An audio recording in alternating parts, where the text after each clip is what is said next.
तो दोस्तों आज हो गया 24 अगस्त 2023 यूपी में देश दुनिया के सभी ताज़ा मुख्य समाचार लेके आए। सिर्फ आपके लिए सिर्फ फटाफट खबर शुरू करते हैं। उससे पहले चैनल को अब तक सब्सक्राइब ना किया हो तो फटाफट चैनल को सब्सक्राइब कर दें, लाइक कर दें, शेयर कर दें ताकि इसी तरह खबर आप हर रोज देख सकें। शुरू करते हैं आज की पहली बड़ी। चंद्रयान 3 ने 23 अगस्त की शाम 6:04 पर चंद्रमा के दक्षिणी ध्रुव पर सफलतापूर्वक सॉफ्ट लैंडिंग कर ली है। ये उपलब्धि केवल रूस, संयुक्त राज्य अमेरिका और चीन से ही नहीं मेल खाती, बल्कि भारत को वैश्विक अंतरिक्ष दौर में गौरव का स्थान मिल गया है। आपको बता दें कि चंद्रयान 3 को चंद्रमा तक की लगभग 4 लाख किलोमीटर की यात्रा को पूरा करने में 40 दिन लगे। उत्तराखंड के मुख्यमंत्री पुष्कर सिंह धामी ने कहा है कि समान नागरिक संहिता यानी यूसीसी से किसी समुदाय विशेष को नुकसान नहीं है। मुख्यमंत्री ने कहा है कि हमारी सरकार ने यूनिफॉर्म सिविल कोड को लागू करने के लिए प्रदेश की जनता से वादा किया था। इसके लिए देवतुल्य जनता ने भाजपा को बहुमत दिया। उन्होंने कहा कि जनता के अनुरूप सरकार ने इस दिशा में कदम उठाए हैं। बिहार में विश्वविद्यालयों में कुलपति की नियुक्ति को लेकर राज्यपाल और शिक्षा विभाग के टकराव पर भाजपा के प्रदेश अध्यक्ष सम्राट चौधरी ने नीतीश सरकार पर निशाना साधा है। आपको बता दें कि बुधवार को जारी बयान में उन्होंने आरोप लगाया कि बिहार सरकार दलित राज्यपाल को अपमानित कर रही है। चंद्रयान 3 की सफलता के बाद पूरे देश में जश्न का माहौल है। जिले जिले में लोग पटाखे फोड़ रहे हैं। हर तरफ भारत माता की जय और इसरो की जय जयकार हो रही है। आपको बता दें कि उत्तर प्रदेश के मुख्यमंत्री योगी आदित्यनाथ ने चंद्रयान 3 की सफलता को हौसले की नई उड़ान बताते हुए कहा है कि स्वर्णिम सफलता पर हमें गर्व है। वहीं सपा प्रमुख अखिलेश यादव ने ट्वीट के जरिए इस सफलता पर बधाई देते हुए चांद मुबारक कहा है। आपको बता दें कि बसपा प्रमुख मायावती ने भी इसरो के वैज्ञानिकों को बधाई दी है। सुप्रीम कोर्ट ने निचली अदालत के उस आदेश पर बुधवार को अंतरिम रोक लगा दी है जिसके तहत समाजवादी पार्टी के नेता आजम खान को 2007 में बहुजन समाज पार्टी की अध्यक्ष मायावती के खिलाफ कथित तौर पर नफरत भरा भाषण देने और अपमानजनक भाषा का इस्तेमाल करने के मामले में आवाज़ का नमूना देने के निर्देश दिया गया था। चंद्रयान 3 की सफलता पर दिल्ली के मुख्यमंत्री अरविंद केजरीवाल ने कहा है कि ये ऐतिहासिक है। उन्होंने कहा है कि देश के लिए बड़ी उपलब्धि है, हम सब के लिए गर्व की बात है। चंद्रयान 3 की सफलता के लिए सभी देशवासियों, इसरो के वैज्ञानिकों, इंजीनियर और कर्मचारियों को बहुत बहुत बधाई। भारत सरकार अक्टूबर से शुरू होने वाले अगले सीजन में चीनी के निर्यात पर बैन लगा सकती है। सरकार चीनी मिलों को आदेश दे सकती है कि वे चीनी निर्यात ना करें। अगर ऐसा होता है तो ये 7 साल में पहली बार होगा जब भारत चीनी के निर्यात पर बैन लगाएगा। इसकी प्रमुख वजह बारिश है। बारिश की कमी के कारण गन्ने की पैदावार में कमी हुई है। मुंबई में जीका वायरस के पहले केस की पुष्टि हुई है। आपको बता दें कि बीएमसी के अधिकारियों ने कहा है कि मुंबई में चेंबूर के पास एम वेस्ट वार्ड में रहने वाले 79 वर्षीय एक व्यक्ति में जीका वायरस का पहला मामला दर्ज किया गया है। प्रधानमंत्री नरेंद्र मोदी ने लोगों को संबोधित करते हुए कहा कि ये ऐतिहासिक क्षण है और विकसित भारत का बिगुल बज चुका है।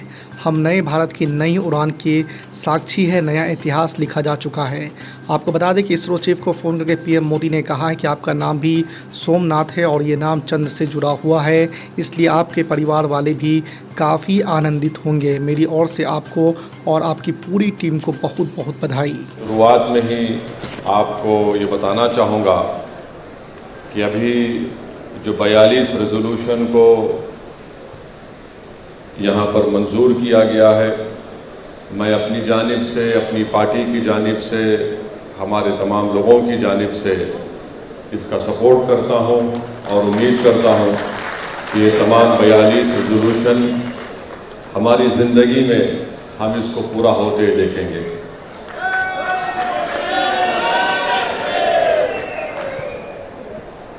दूसरी बात मैं आपको ये बताना चाहूँगा कि मुझसे ये कहा गया कि हमारे शकील साहब जो महाराष्ट्र यूनिट के आपके ज़िम्मेदार भी हैं कि मैं इन 4 पॉइंट्स पर कुछ बोलूं कि एक तो कि government of India caste census करवाए, दूसरा एक अलहदा ओबीसी मिनिस्ट्री को बनाया जाए और उसको बजट दिया जाए ओबीसी पॉपुलेशन के मुताबिक 50% की जो सीलिंग है उसको ख़त्म करके उसको बढ़ाया जाए। तो मैं इन 4 चीज़ों पर यही बोलना चाहूँगा कि भारत सरकार के आंकड़े ये बताते हैं कि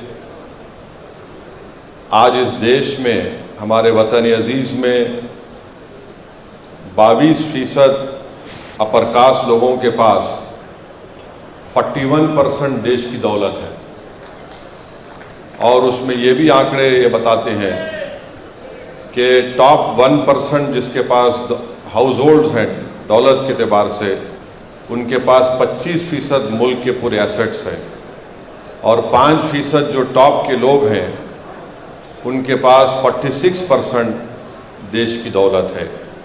तो इसलिए बहुत ज़रूरी है कि ये जो मांग की जा रही है कि ओबीसी का सेंसस हो, ये बहुत ज़रूरी है।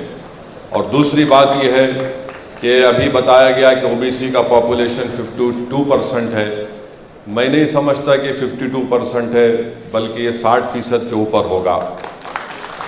मगर अफसोस की बात यह है कि 52% को 27% के लिए लड़ना पड़ता है। माने 52% 27% के लिए लड़ेंगे, और जो 22% अपर कास्ट है उनको 50% कोटा दे दिया गया।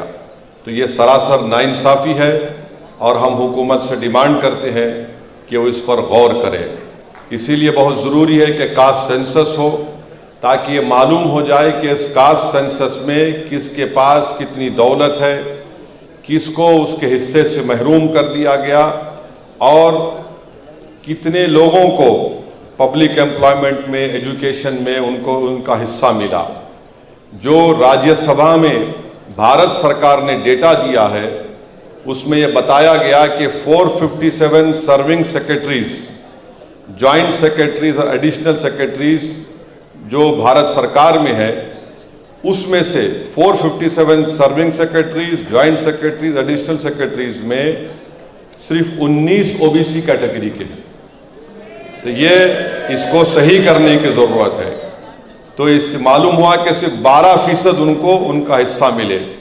अब आप आ जाइए, ये सवाल मैं इस पार्लियामेंट सेशन में डाला हूँ, जस्टिस ईश्वरैया साहब इसमें ख़ास तवज्जो लेंगे कि जो हाई कोर्ट के जजेस अपॉइंट किए गए 2018 से जुलाई 2023 तक, यानी 458 में माने 75% हाई कोर्ट जजेस जो अपॉइंट किए गए 2018 से जुलाई 17 2023 तक, ये तमाम के तमाम जनरल कैटेगरी के थे, और ओबीसी के सिर्फ 11% लोगों को जजेस बनाया गया। आप जाकर देख सकते कि मेरे नाम से मैंने ये सवाल डाला है, और उसका भारत सरकार ने जवाब दिया कि जितने जजेस अपॉइंट हुए 604 जजेस में से सिर्फ ओबीसी के 11.92% को जजेस बनाया गया है। वैसे आप आ जाइए कि भारत सरकार के सेंट्रल यूनिवर्सिटीज़ में पूरे देश में 313 कोटा के पोस्ट हैं, जिसमें से सिर्फ 9 ओबीसी प्रोफेसर हैं।